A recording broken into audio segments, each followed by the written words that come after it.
Nicolas Ndiaye yow yaa nekk secrétaire général bu LD Ligue démocratique ñu gis ne Moustapha Sarré mi porte-parole gouvernement bi dafa def benn sortie daal di wax ne ki fi nekkoon ay jamono ministre des finances di Moustapha Ba dañu ko rey coow li nag bëri na ci yow lan moo ci sa gis-gis.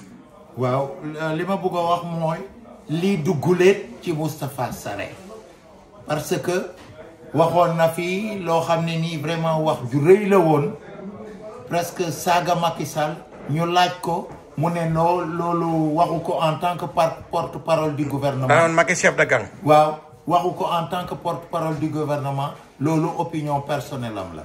lii aussi mu naan Moustapha Ba dañ koo rey indiwul preuve amul benn soupçon de preuve ci porte-parole du gouvernement pour man loolu ñàkk a màndu la irresponsabilité la te porte-parole du gouvernement dafa war a moytu wax yu mel noonu. loolu nag non seulement day décrédibiliser parti bi bu bokk décrédibiliser gouvernement bi bu bokk mais même day décrédibiliser suñu réew. parce que du gouvernement Pastef gouvernement de la République du Sénégal la.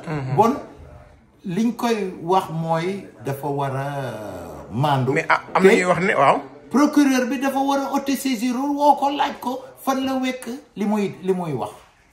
waaw. da nga jàpp ne procureur daf ko war a woolu. waaw procureur da ko war a woolu parce que li mu wax c'est très grave ne diw dañ koo rey alors dañ ko war a laaj ay preuve am fan la wekk loolu mu wax.